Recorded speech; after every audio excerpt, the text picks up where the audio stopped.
All right, welcome to the iHemp Hour. My name is Dave Crable. I'm with iHemp Michigan. iHemp Michigan's mission is to educate and promote the research, development, and cultivation of industrial hemp. We're joined by a buddy from out of the state today. We're going to get to you in a minute here, Chase. Let's go around the clock here. Mike Brennan. Usually I say it begins with the farmer, but It don't begin with this farmer. farmer.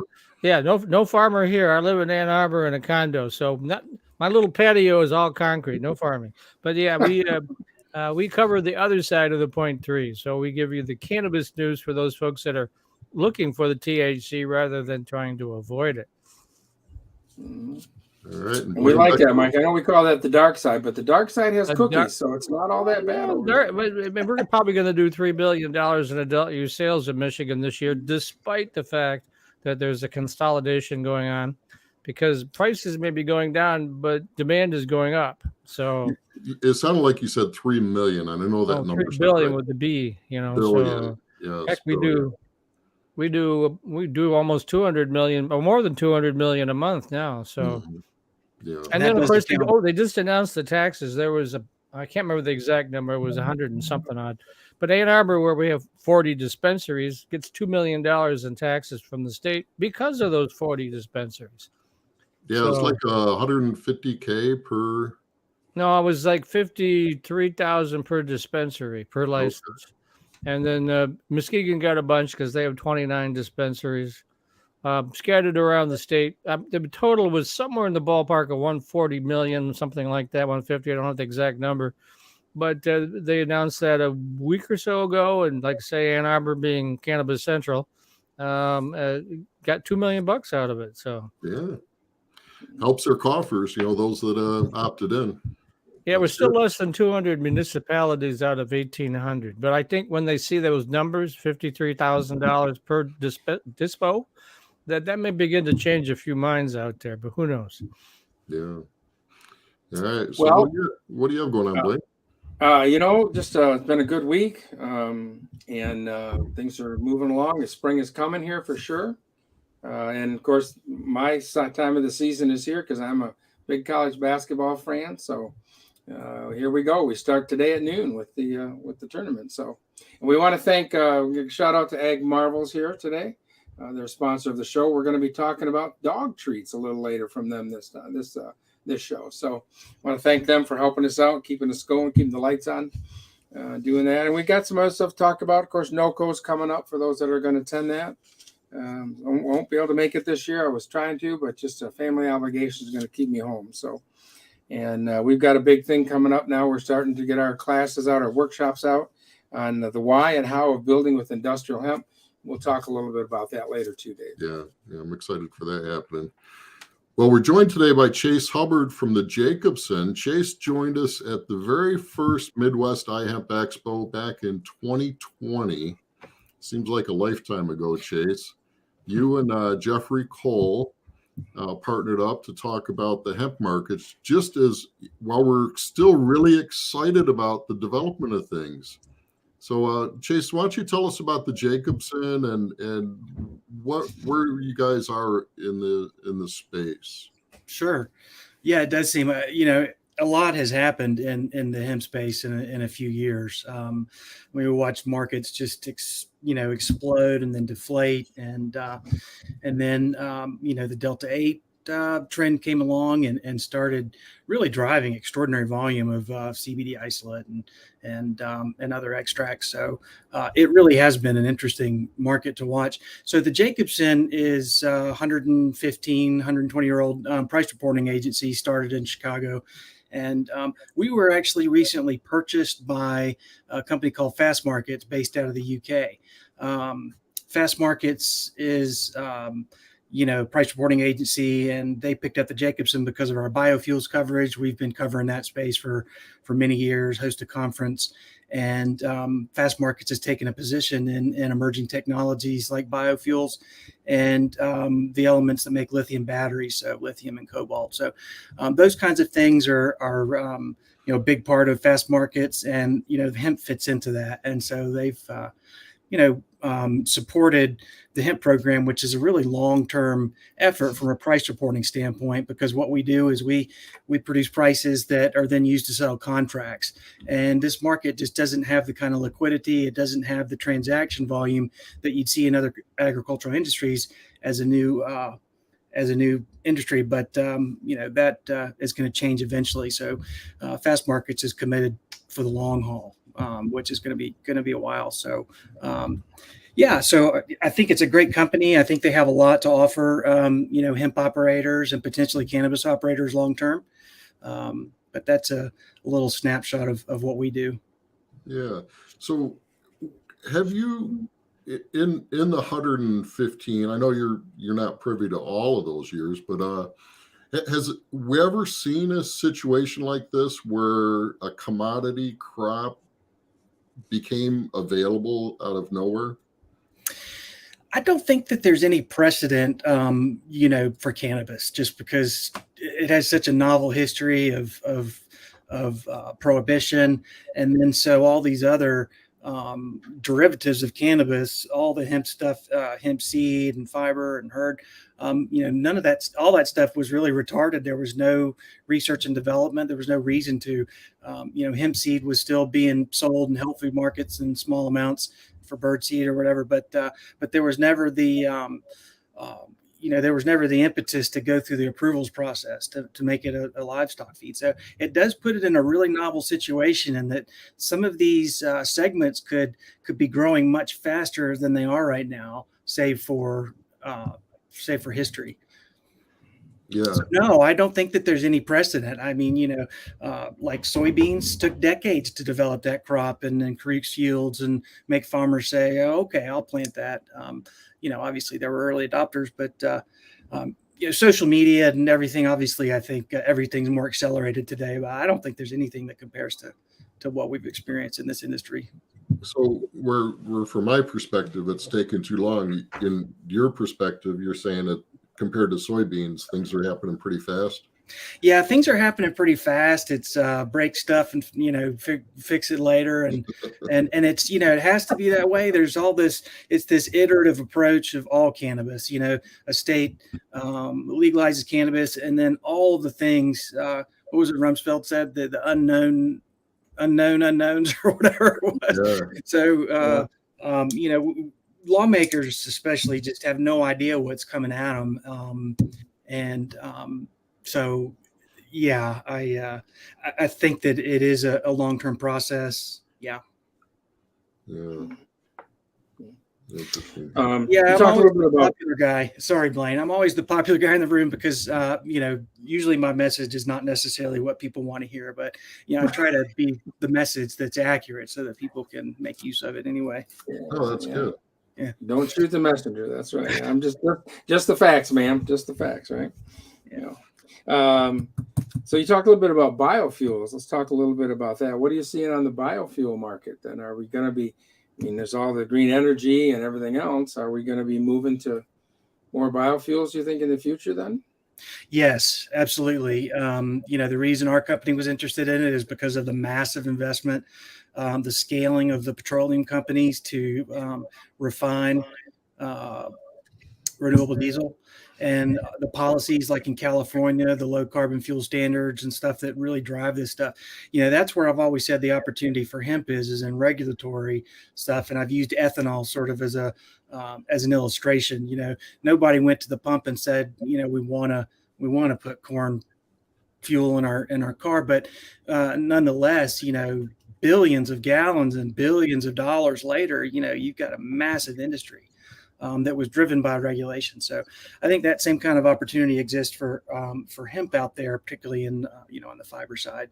But in the biofuel side, lots of scaling, and now the controversy is the same with ethanol. When we said corn is for people, for food, and it doesn't make sense to make fuel out of it. Now we're looking at rising food prices and veg oils, and especially, which, in other countries have much more of an impact than here. And, biofuels is seen as the, the reason, part of what's driving food costs, which is an issue right now. So. Let me ask then, would it be, and I'm not a chemist, that's why I'm asking this question. if you were to substitute hemp for corn, would that still work, or does it require something else to make it happen? Generally different process. The ethanol is an alcohol process, and I know that producers have talked about that and using the entire plant, and also in generating methane. But generally, what I'm talking about right now is all fats-based, animal fats and vegetable oils for the renewable diesel. And so that would require hemp seed. And, I do think in the long run, there's an opportunity there because hemp seed does go rancid, and it would be a great, ancillary market to send, that product over. I hope that answers your question. When I We've get been using some of Blaine's older, the first press hemp seed oil in tiki torches. Yep. Oh, Yeah. So I was going to bring all that up here a little bit. I've been listening and studying on it, and the issue. So I do have the rancid seed, right? Stuff that I don't want to sell for human consumption. It isn't going to taste that good. Nobody wants to have a product tasting like that. But we have found a secondary market for it in tiki torches, and it also will be used as biofuels. But I'm going back to what you talked about first. Corn being food, and then we have the hemp seed, right, which is also food, hemp hearts and protein. So you got that there. Old oil is a great place for it, but certainly to be able to use for that market. But they also talk about making the biofuel, biodiesel, kind of really, out of the stalks and the other parts of the plant. And I don't know which one is more cost effective, but that's what I've learned. And we've got, we're doing some experimenting with it right now. I got about 300 gallons of old oil that we're working with. So, do you blend that, Blaine, or does it burn on its own? No, 100% straight. Yeah, Wow. and it burns very clean. Like sometimes when you use the kerosene, right, and you light that up, it kind of has a black smoke that comes with it and everything else. Don't have that with this. No. That's neat. Yeah. Yeah. So it's just a little, again, trying to utilize the plant, trying to utilize everything with it. Oh, there, Dave got the. Here's some of the first press oil. You can see, it's pressed from the whole seed versus the hemp heart. So I don't have the hemp heart, but the hemp heart one is a lot lighter. Yeah, it's a lot clearer. And not so strong a flavor. And the one in the tiki torches, is it full seed or hemp heart? Yeah, you could use full this is seed. what we were using. Yeah. Okay. That's full seed, yeah. Yep. It's just stuff that I had for over a year, and I just didn't feel right with trying to market it any other way. Again, I don't want people to have a bad experience, with the product. Yeah. That's clever.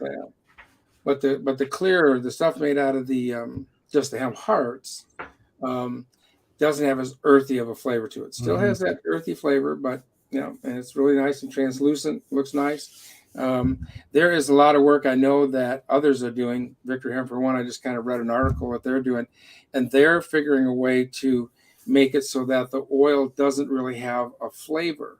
You have the consistency and what you need for an oil to do with cooking, but it doesn't have a flavor to it. So that way you can put it with the chefs, and people can use it for a lot of different things and not have an aftertaste, so to speak. I just saw that article from them. Yeah, I know Chad of Victory Hemp discussed the protein powder that is also addressed the flavor thing, and I've always thought that would be a really, because pea protein is a big market, and I've always thought that's a real opportunity. Well, once we're able to use this for livestock feed, Hemp Feed Coalition, got to give a shout out to them.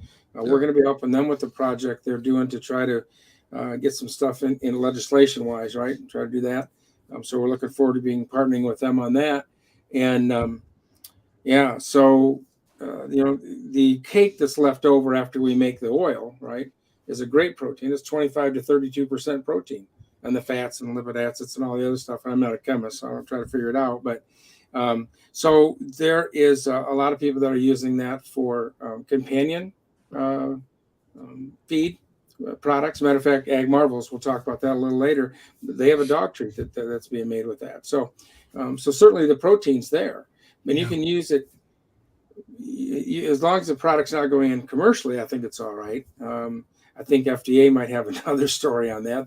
They're not enforcing, put it that way. If you have a product for companion animals, they don't seem to be enforcing that situation. So horses, dogs, those kind of things. Seems Yeah. to be out there right now. And I'm actually aware of a good gray market for bulk C2 for producers, small scale organic producers and so forth that, they don't have the same kind of oversight that larger producers may have, or risk, different risk tolerance. So that's where a lot of that volume has gone over time. But it's nickel dime volume for the crushers. They'd really like to be able to move it like any industry would a byproduct and have a automated supply chain. But it is an incredibly valuable feed. I work with I serve on the ASTM D37 Cannabis Committee, Industrial Hemp, and we have a working group for animal feeds. And that's one of the things that I've committed my time to, because one of the issues for animal feeds is the analysis and THC detection levels. And, this is just a little bit of a disaster for regulators at FDA. They just, regardless of the fact that, the THC is negligible and doesn't matter, and we feed it to our children, they still, have a need for data, and it's expensive, it's challenging, and they've had a hard time separating in their minds cannabinoids and hemp seed. And so I think they made some progress. That conference this fall, with in Washington with Hemp Feed Coalition and Morgan put on. I thought that was that really good engagement with that industry. I think it was a great opportunity for them to understand the issues a little bit more. But if anybody's interested, I think you can go to the Hemp Feed Coalition, and you can still. It was a 2-day seminar that they had, I believe, and I did watch that on Zoom. A lot of that on Zoom, so listen to it anyways. Oh, they have it on their site recorded? Well, I don't know if they did, or I think they do. It may be. I'll have to look and see, and if they do, I'll let people know. But anybody watching this, I'd search for it and check it out if you're interested in that. Yeah. So it's excited where we're going to go with this. Eventually, when they do get this done, it's just sad that we have to. It's not sad. We want to be safe with what food we're putting out there, right? That's the bottom line. But if you and I can go to the store, we can buy hemp parts all day long. We can make hemp oil, right? But so I think there's some legislative opportunities there. Just the fact that the FDA just kicked CBD back to Congress, I think may create a precedent for them doing the same thing with hemp seed, to say, look, this doesn't make sense. This is a novel situation. It doesn't fit the model. Let's create some legislation that, frees this up and helps producers capture more of these dollars and take some profitability. So I know some of them are doing it. Different states are making it legal to be able to use. I think Montana's one that did it so far. Texas, I think, is talking about it. So, we're gonna talk about it here in Michigan and see what they can do, if there's anything we can do there. Get them on board too for it. So I started writing about that several years ago, hoping that state departments of ags were reading and thinking, gosh, we can make our own rules, which Montana did with the help of Courtney Moran, I guess. You talked a little bit about batteries there too. So what are you seeing on the batteries end for the EVs and that kind of stuff? I know that hemp can be used, the graphene somehow can be used in making batteries, but I don't know. I'm getting not a chemist, so. Yeah, no, you're right. I know that research exists. And again, a lot of this stuff is very much in the theoretical and R&D stage. Oh, that's not theoretical. Say it's just an R&D phase, not for production. Battery technology is just, it's really explosve, and a lot of geopolitics attached to it as well.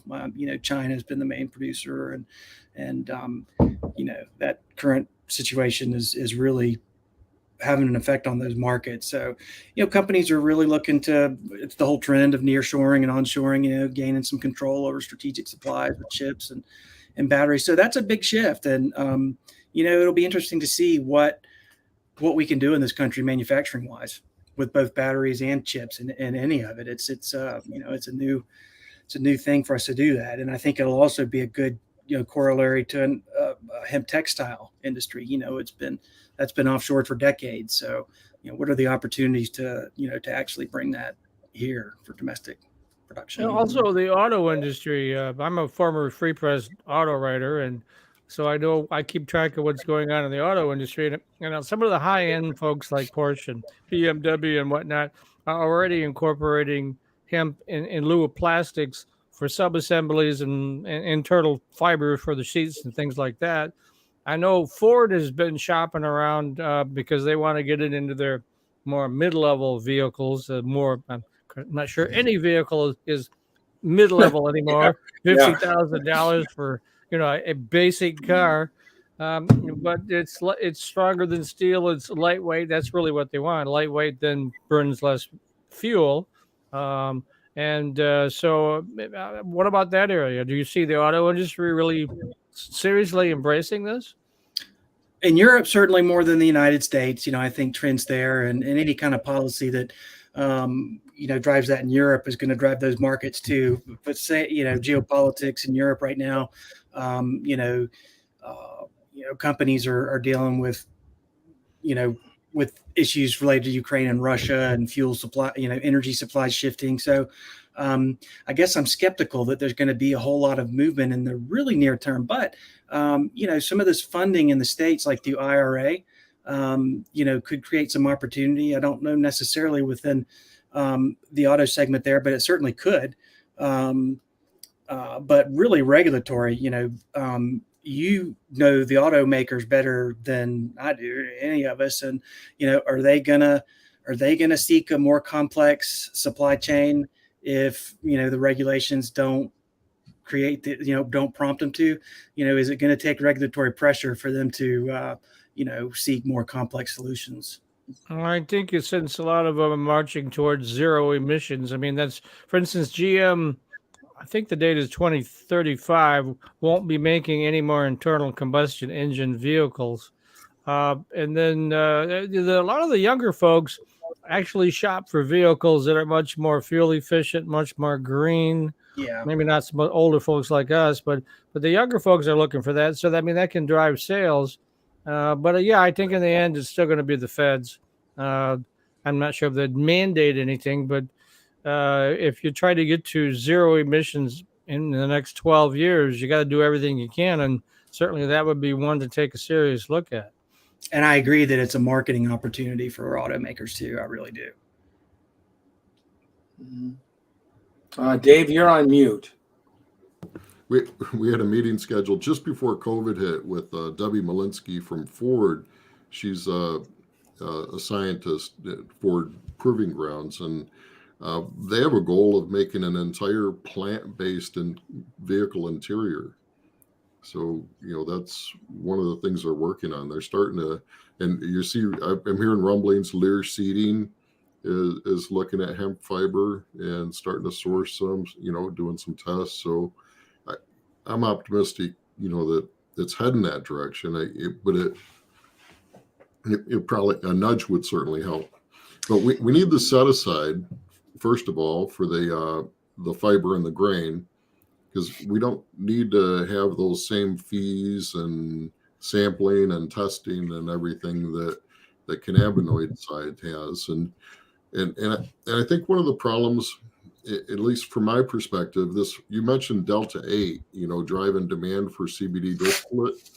And, it just seems that to me that Delta 8 confused the issue, because we started out as industrial hemp. Hey, we're not an intoxicant.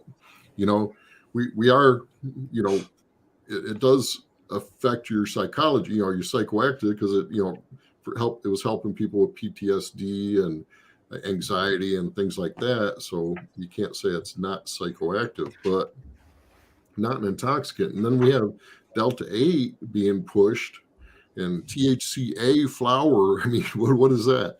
And these bastardizations of our initial intent. Yeah, these pop-up markets, that's the market. I mean, it's amazing how vast that market is, and it's quick, it's nimble, it's low risk. They were able to really move a lot of product really quickly. The Delta 8 thing has absolutely confused the issue in state legislatures. It's been brought into conversations about hemp seed and animals and all kinds of stuff where it is irrelevant. But, legislatures have a marginal ability to understand cannabinoids and the complexities, and that's not saying anything about them. It's just to say that it's a complex issue. Mm-hmm. And they're all, like I said, doing this sort of iterative thing of figuring it out. And right now they're at the what I call the rope not dope stage in some of these legislatures like Arizona, and that was one of their Republican majority leader there actually said that.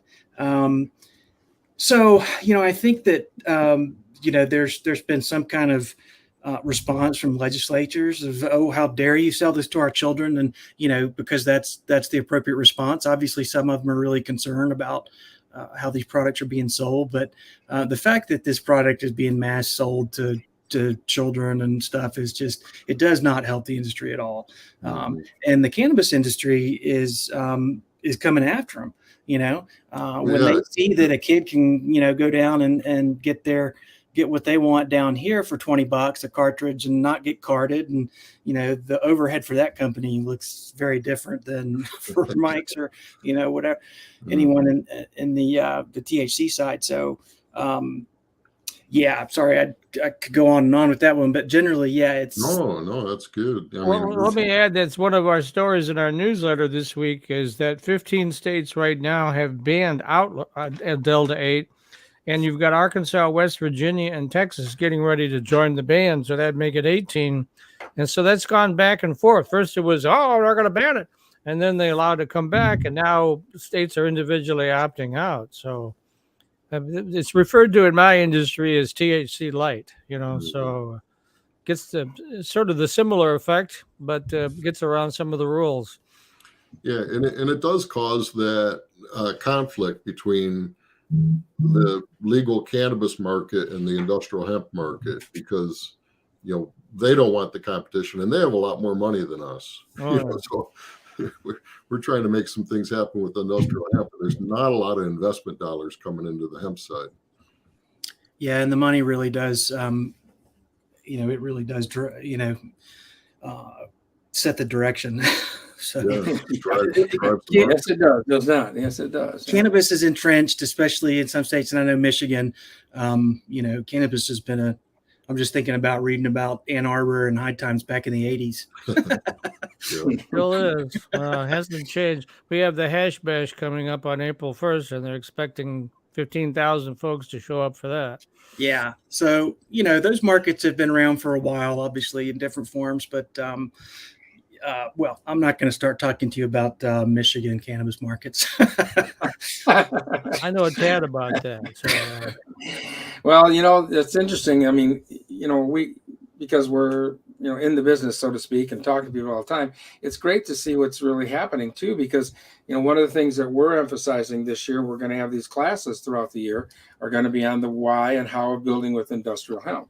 Mm-hmm. It's time for that to come forward. I did a project this year where I replaced the flooring and put hempwood flooring down. It's beautiful. It's hard. It stays up well. It handles well. So easy to work with, just like any other wood. And, here I'm using a green material, somewhat. So I'm really glad for that. So that's kind of the road we're going down. And then Kim and then Dave's got his the hempwood wall accent. Yep. Nice. Well, I'm glad to hear about your flooring. I really hope that Greg's project is, a great long-term success. And he's had to struggle with all the same kind of challenges as other companies dealing with hemp and federal funding and issues like that. So, he's pushing in a very niche market, and he's understands it because he's done the bamboo flooring and the different floorings before. So, but it's a unique challenge. Dealing with hemp.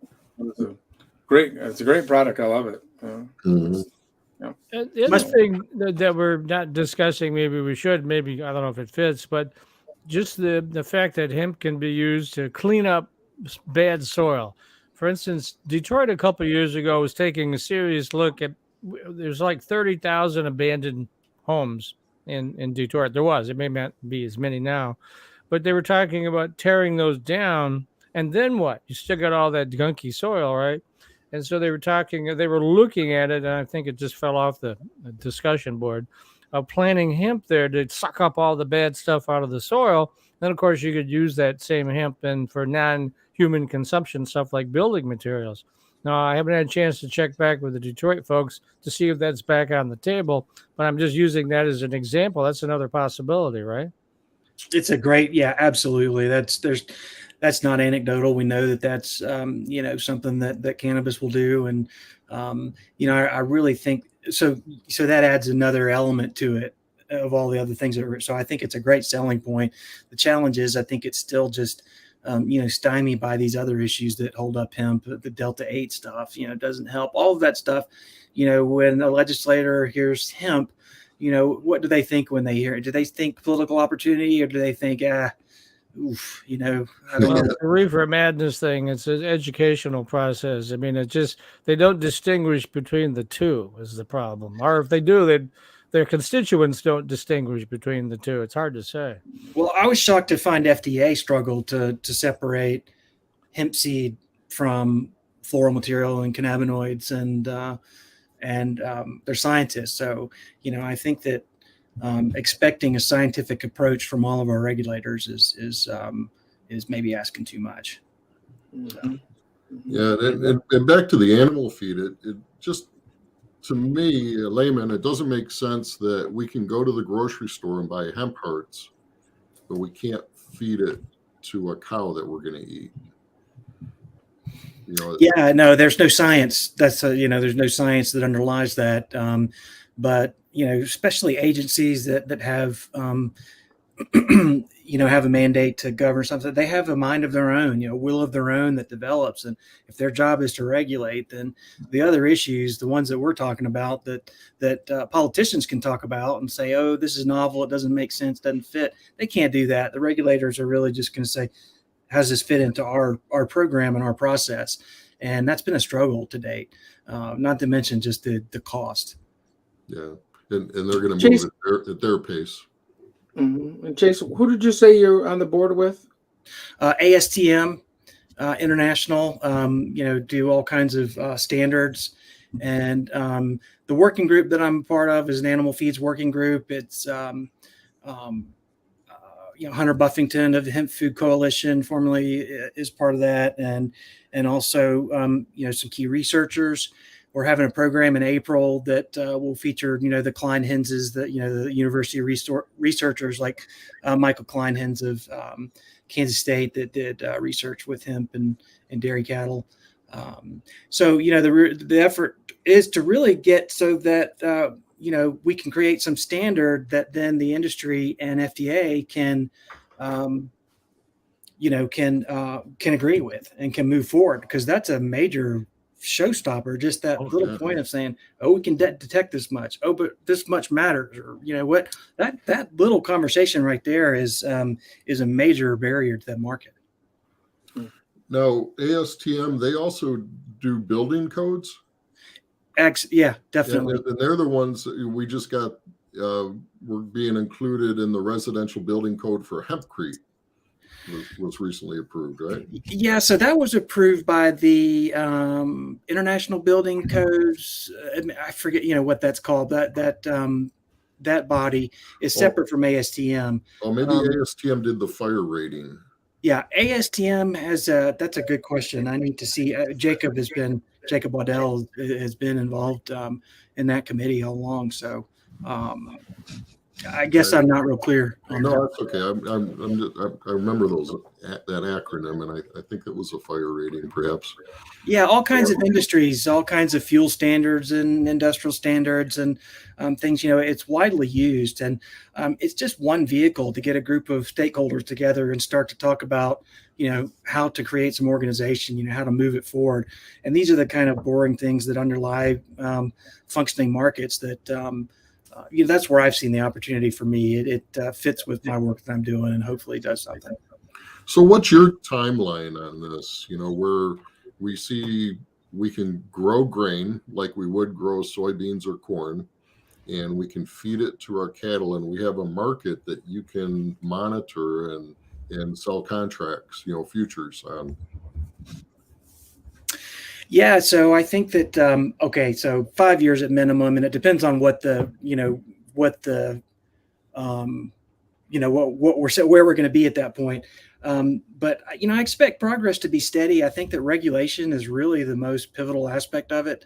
It can accelerate things in ways that we can't anticipate. Mike talking about automakers, if they're truly committed to zero emissions, then these kinds of things are a real possibility. And so what they like is a North American supply chain. And so I really think that there, the opportunity is there, and it could, in 3 years, we could see a considerable volume. And also, we should note that there's other companies like Bass Fiber Technologies and other companies too. You mentioned Lear and all these other companies, these are all, well, I can't say Fast Markets has a lot of clients through a lot of industries, automotive, everything, partly for leather, hides and leather. So they follow our pricing for that, for automotive seats. And so my hope is that, and we also have a non-wovens program, non-wovens bulletin. So we report on those markets. So my hope is that at Fast Markets, we can help some of these industries access these, these emerging technologies over time, create some connections. But you mentioned something about organic cotton earlier. Oh, yeah. That's something I wrote about in recent commentary. Organic cotton is, some of those supply chain experts, suggest that as much of half of it is fraudulent. Now, we've just had major issues with grains, corn, and beans being shipped out of Europe, mostly transshipments from Ukraine or Turkey, originating Ukraine, Romania, by a UAE company. And so lots of fraudulent organic products. So the USDA just came up with this new program, Strengthening Organic Enforcement. That's going to change global trade for organics and really create some more controls to prevent fraud. And so really what we're seeing is there's not enough supply out there for organic cotton to meet the demand. Even if you cheat and call it organic, it is not. But for actual organic cotton, it just doesn't exist. So, for instance, in Texas, organic cotton grower there, what could be an opportunity for them in a low water environment for a crop rotation? Hemp, I think, could be a real opportunity. Interesting. Well, let's take a small break here a little bit, Dave. Want to thank our sponsor, Ag Marvels, for sure, for this hosting the show today. But I think maybe, Mike, you want to share some news with us? Yeah, a well-known personality in the Michigan CBD community, Rob Robar, passed away. I think it was on March 7th. Long history of various health problems caught up with him, but he was only 54 years old.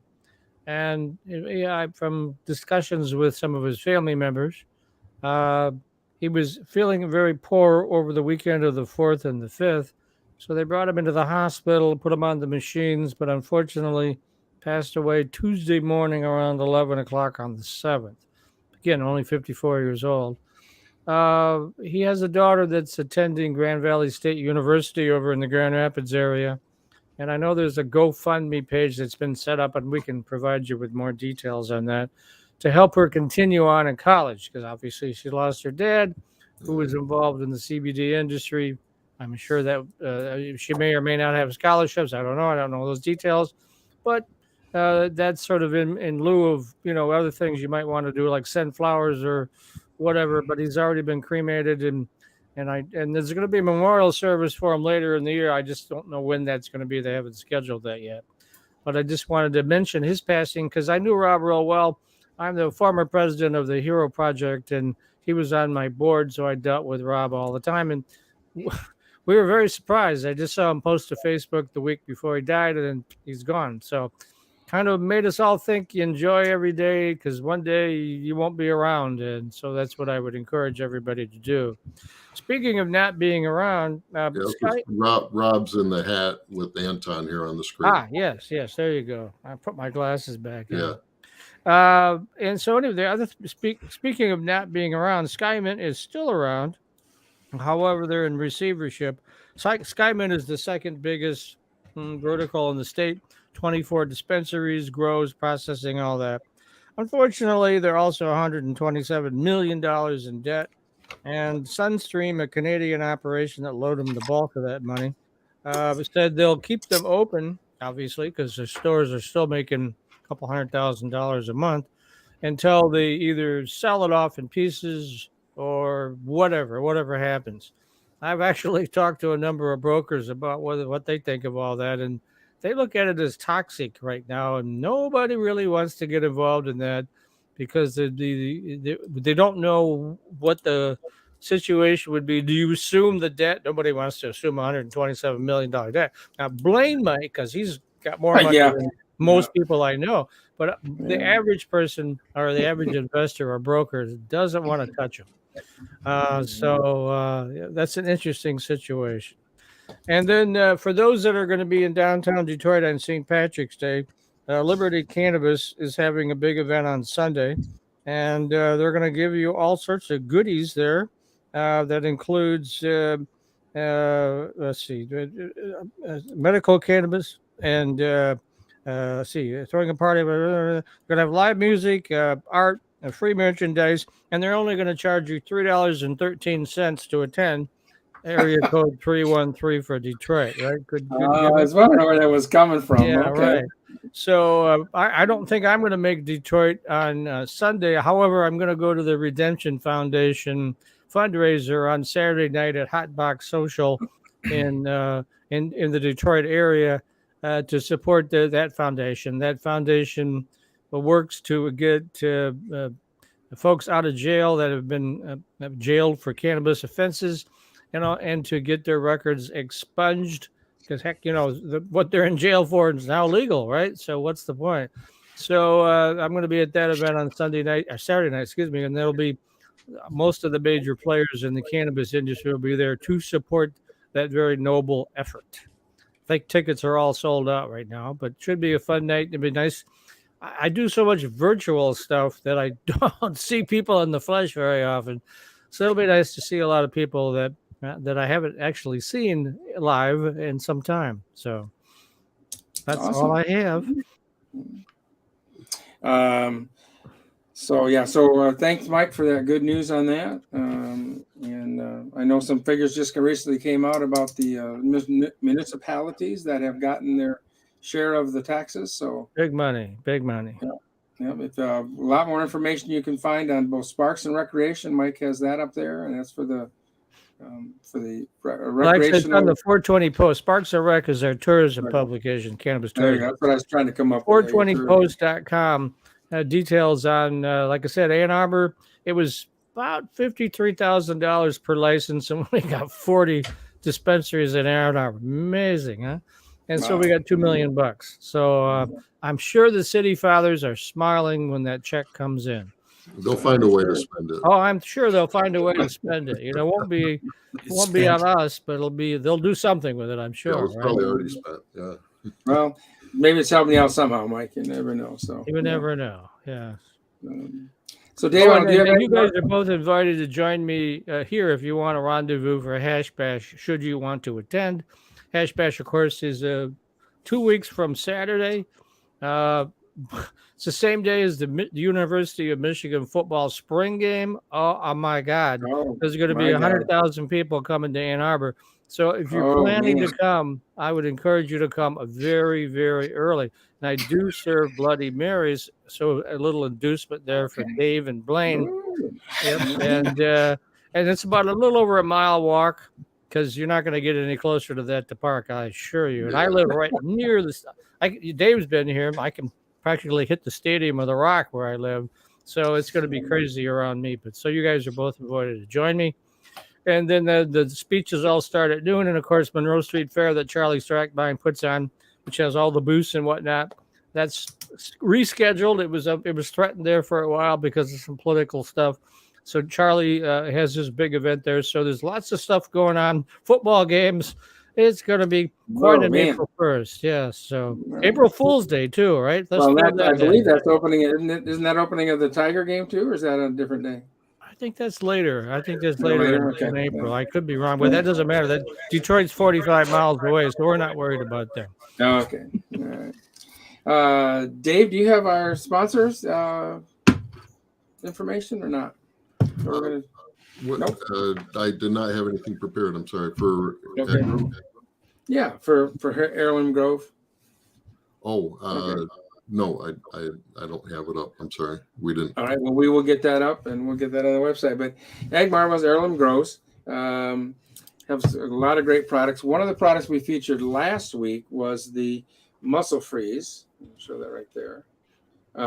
This was a Hempy Awards winner, and I can personally recommend that this is a great product. I've used this many times, and I really like how it works on taking care of some of my aches and pains. And I cannot speak for the dog treats because I haven't tried them personally, but I know that they've got a lot of great products they have on their website, so we will get that up. Not a problem there.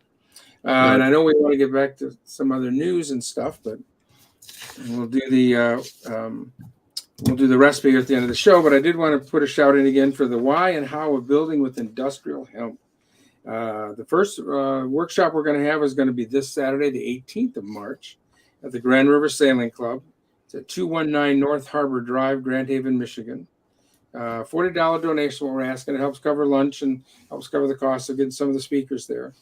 And we're just going to be talking about ways and about industrial hemp and the products that are available and how to use them and what we've got already available to use as far as codes. And so it'll be a great thing. We're going to travel this around. We'll have additional shows. We're planning one for Ann Arbor, Dave, is it? Yeah, tentatively April 15th.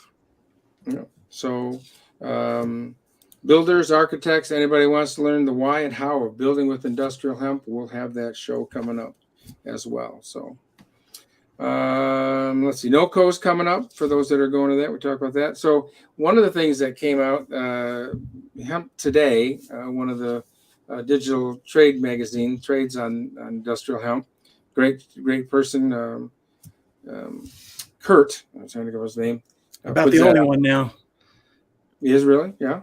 I think so. Yeah. As far as hemp media, there's really not much out there. So. Well, he does a great job reporting. That's for sure. Yeah.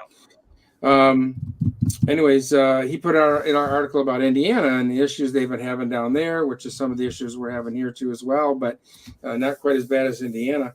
And I'm wondering now, Indiana last year, right, talked about that processing plant that was going to move down there. And I wonder if that's still going to happen or not now with kind of the market the way it is and what's happening. But that'll be interesting to kind of delve into that and see if that's going to happen in the future. So, well, if they don't want it, Michigan will take it. I'm telling you now. Take so it. Chase, keep that in mind. If they bag on this, send it to us. We'll take it. Yeah, that was. And Dave, go ahead. And I think Dave's got some interesting topic he wants to bring up and some talking about different states and what's going on in those states. So. Well, what I've done and what I plan to do is I'll write this up and do a post on it because it's not going to play well. Yeah, it's going to be hard to cover everything on here. Here we go. So I did some research on different state programs. Yeah, we can't really read that. But what the regulatory state is like. One of the reasons I did this, a couple of reasons. First off, our buddy Michael Toohey, who's been very vocal about some of the challenges with the hemp industry, he's watching right now. I saw him put something in chat, so I did that for you. Oh, you did? Oh, okay. Yeah. So, but he sent something the other day which really blew my mind, where someone just cleaning seed for a hemp grower has to have a processor handler license. And it just really feels like overstepping. We're trying to build an industry, and I understand the needs of the state, that they have to pay their employees, and they need their intent, from what we've been told, is for them to fund their departments. But we have an option, and I feel that this option to go back to the USDA might be the best option. We can't support a program with 50 growers. And until the market changes, as we're talking with Chase, it's going to be 5 to 10 years before we really develop a commercial market for some of these crops. Let's throw it back to the USDA. USDA, there are no fees to grow. There's testing fees, which is understandable. And if we get the set aside for the fiber and grain, then there won't even be that, and it'll be a commodity crop. And that's when Blaine, I remember our very first event at January 19th, I think, of 2019 at U of M. Flint. The event Flint. Senator, help me out here. Lowers. He said, now this is what we're doing. This is not what I want. It should be, there no cost to grow. It should be a commodity crop. And so it came out of Senator Lauer's mouth, who of course is a Republican, and the Democrats are totally in charge of Michigan now. So he has no say in anything right now. But looking at these different states, I'm gonna do a little report on this and share it out. The pricing, some are close to the cost that Michigan has for growing and processing. Most are half or a third of the cost, and so we're not talking about a lot of money. First of all, I understand that, especially compared to cannabis licensing. But this is one of the challenges we have with this market overall, is that every state is different. You have different regulations. I was reading in Kentucky, and they have a lot of selling restrictions. You can't. It says right in their program, you can't sell hemp cigars or cigarettes. Kentucky's a big tobacco state, right? So, politics is involved in this thing a lot, I'm sure. But I think we need to shine a light on where we're at with the state of hemp regulation in Michigan, and really do a hard look. And would it be better just to go with the USDA program? So that's Just what are you seeing? You say you kind of see things at a little higher level, obviously, than individual state would. What are you seeing as far as different states and regulations and what they're hearing? Is Chase froze up on us? I think Chase froze. Uh-oh. Okay. Well, then we'll wing it. All right. Well, Chase, you can get back with us on that when you can join us if you're back on, but it's getting close to wrapping up anyway. So yeah, let's you want to jump into the recipe? Yeah, we could do that. I just want to know if Mike has anything else, or Dave, you have anything else you want to throw in for the show today? Nope. I think I got everything covered. Again, just keep in mind Rob Robar's daughter at Grand Valley State. We'll try to get that information to you on that GoFundMe project, so we can make sure she at least finishes her college education.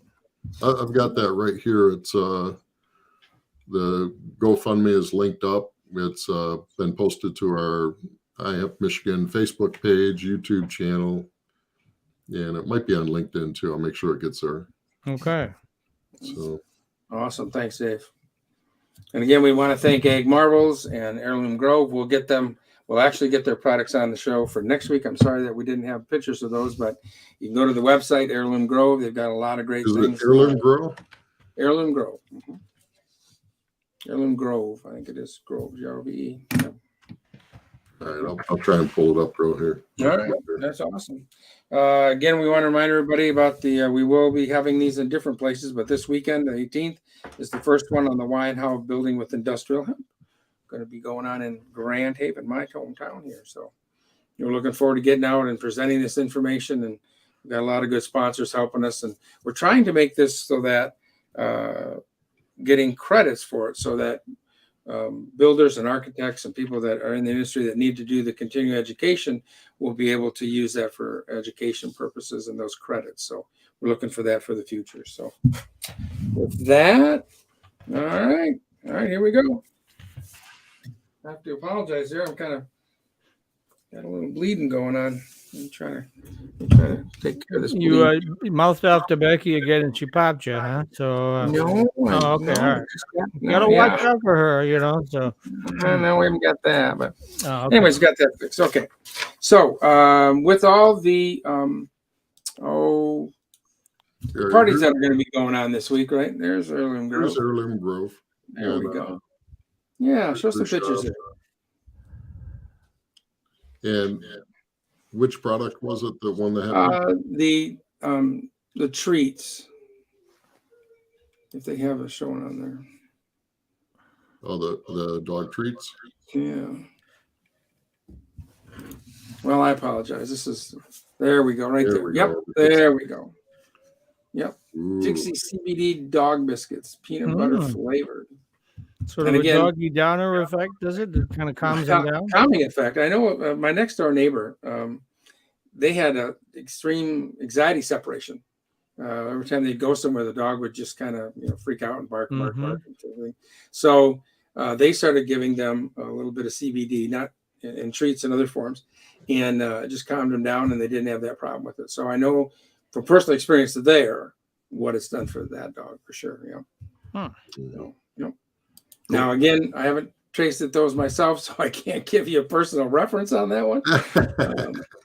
But you should give it a shot. If it's good for a dog, it's probably good for you, right? I guess if I'm gonna talk Maybe about the dip product, them in a little chocolate, chocolate peanut butter. we'll dip it in there. Yeah, that's a Or good idea. or you could do guacamole. What do you think? Yeah, that's a good idea. I think guacamole would be a much better one myself. But, so an hour ago, the party started going. Of course, a few days they've had games for the last couple of days, but now the party starts. And so when you're gonna have your friends over, this is a great dip to have, easy to make, quick to do. This makes about two cups.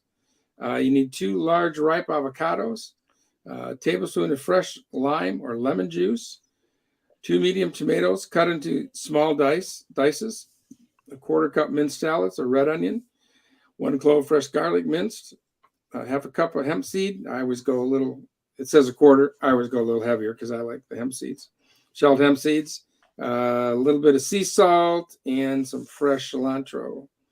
And you just mix that all together and get to your favorite dip and your chips for your dip, and away you go. So, and you could also do what I do every once in a while when I'm kind of busy for time, which is most of the time I'm short on time.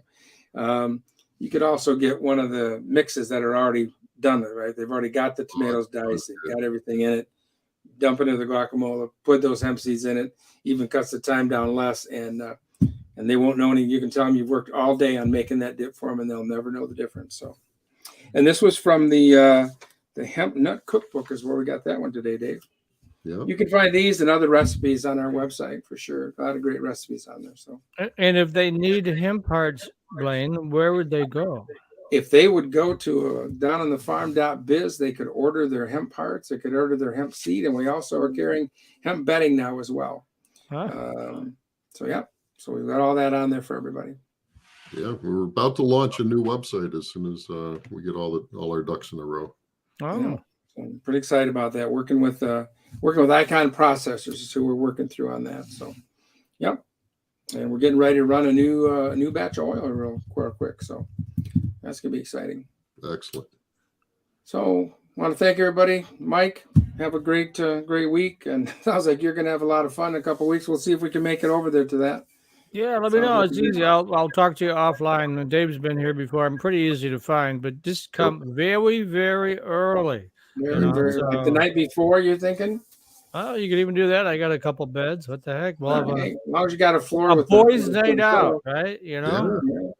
You got to ask permission to Becky, though. So, yeah. All right. Well, thanks everybody. We'll see y'all next couple weeks from now. all right. Thanks. Yep. Bye bye.